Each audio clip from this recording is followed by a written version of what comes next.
Well, thank you very much, Georgina, and thank you all for coming out on this Halloween night for the launch of this book, The Saving of Lieutenant, or as the Americans would say, Lieutenant Kennedy. But I noticed Georgina, true to her British roots, used the word lieutenant, and I think I'll do the same.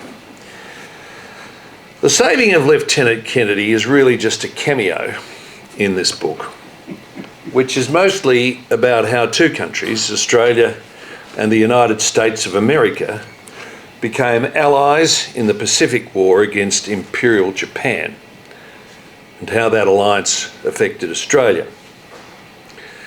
The United States did Australia a massive service after it was drawn into the Second World War and deployed its full arsenal in the Western Pacific, the Coral Sea, the islands, and eventually right back to Japan itself.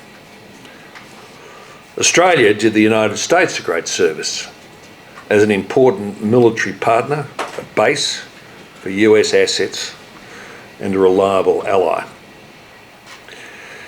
Brett Mason represents this alliance in human terms.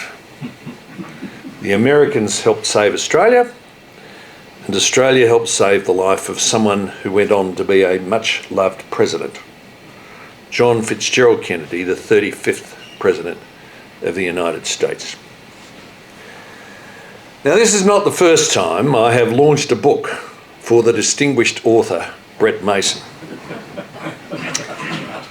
I launched his first book, called Privacy Without Principle, in 2006. I also enjoyed reading and promoting his second book, called Wizards of Oz, a bodice-ripping account of the wartime exploits of Howard Florey and Mark Oliphant. And this is his third publication, which I launched tonight, and it allows me to say there are at least two people in this room that can boast to have read every word Brett Mason has ever published. Now, Brett is a bibliophile. He used to spend his weekends after parliamentary sitting browsing the antique bookshops of the Southern Highlands, away from Canberra, as a break from his onerous duties as an Australian senator. Now, that was a gag line. Onerous duties as an Australian senator. Mitchell Fifield got it. Yeah, he got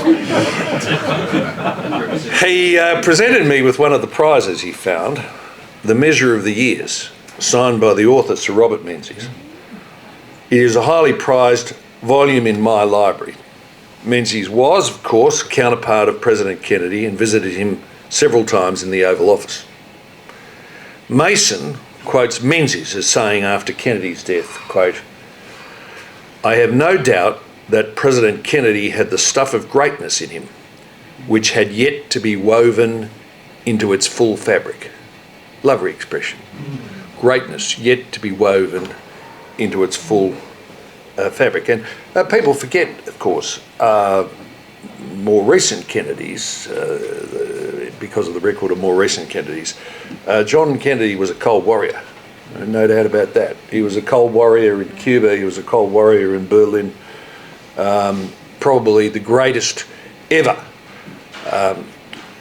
statement of America's duty to the world: "We'll bear any burden, pay any price." These days we would consider that an overstatement of America's role in the world. So we square the circle here, launching a book on Kennedy at the Robert Menzies Institute. Now, if you visit the Kennedy Presidential Library and Museum, which is, I assume, a counterpart to the Robert Menzies Institute, which is located on the beautiful shores of Massachusetts Bay, the most intriguing thing you will see is a coconut shell.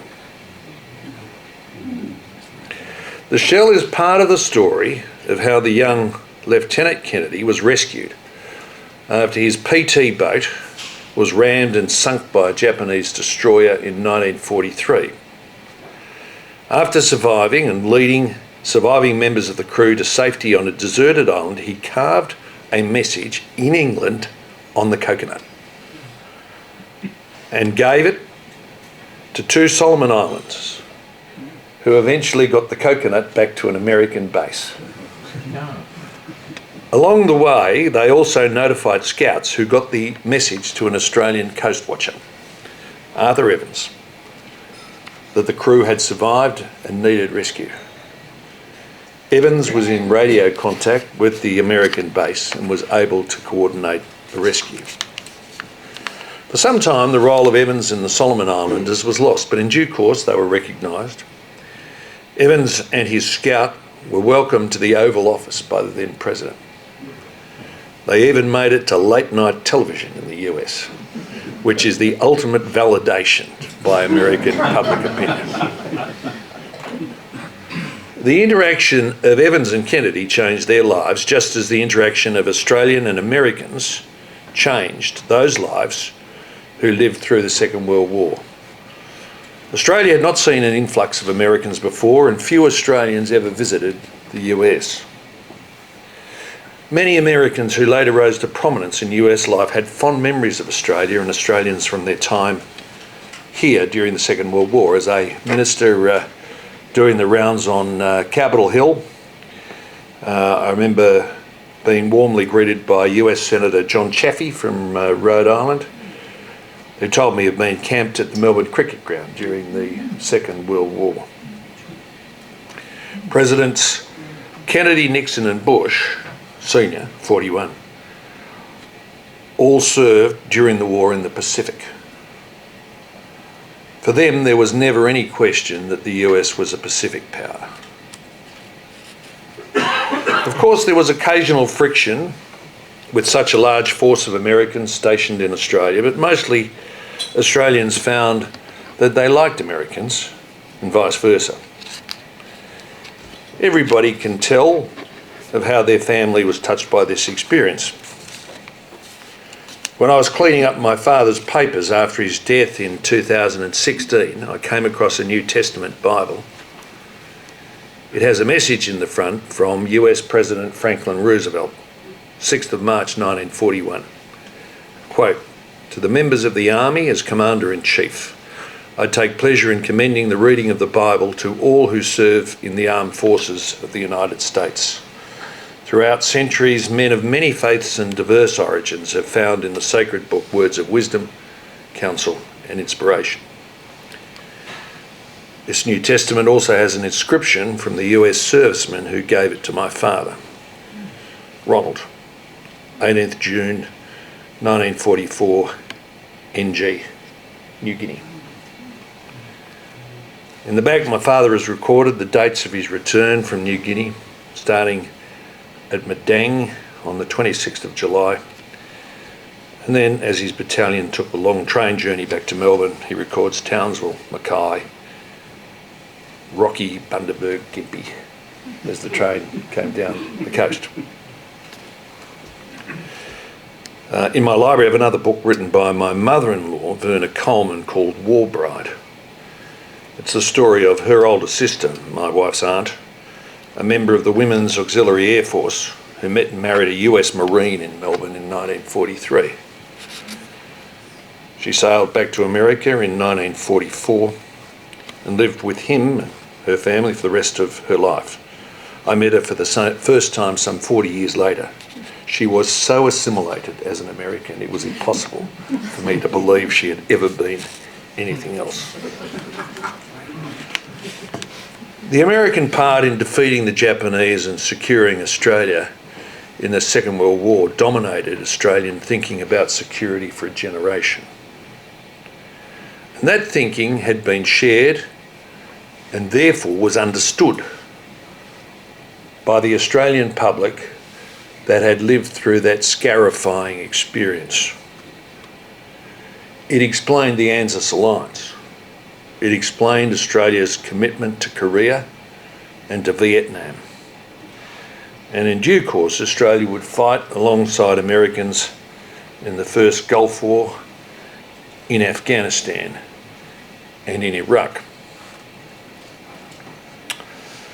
When I was a member of the House of Representatives, schools from my electorate would visit, and I, as other members would take them to morning tea, give them a little speech, and take questions. I remember well a visit from a rather wealthy Catholic school in my electorate. When I called for questions, the first question was, why should we be at war in Afghanistan? What have the Americans ever done for us? Now, the question was wrong on many levels, because we weren't in Afghanistan as some kind of favour the Americans.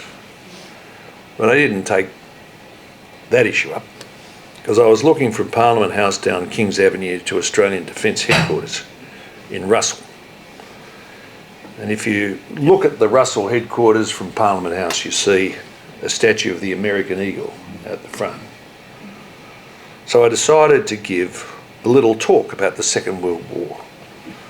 What have the Americans ever done for us? Memories grow dim. I know students from that school are well versed in climate change.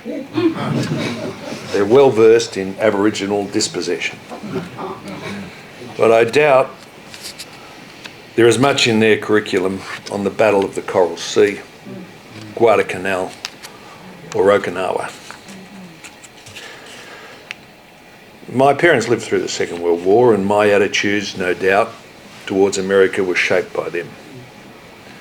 I heard about the alliance from first-hand witnesses. That was the background that I brought when I was in government and a member of Cabinet's National Security Committee for nearly 12 years. The World War II generation is sometimes called the greatest generation, but it is now passed on, and their children, which is my generation, are now passing out of public life. What are the stories that have been absorbed by the next generation? The generation now coming into adulthood, who will direct the country's future from now on. If I am ever asked the question again, what have the Americans ever done for us? I am going to give out copies of Brett Mason's book.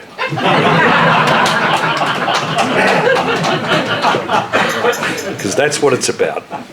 And I formally launched tonight, Saving Lieutenant Kennedy, the heroic story of the Australian who helped rescue JFK.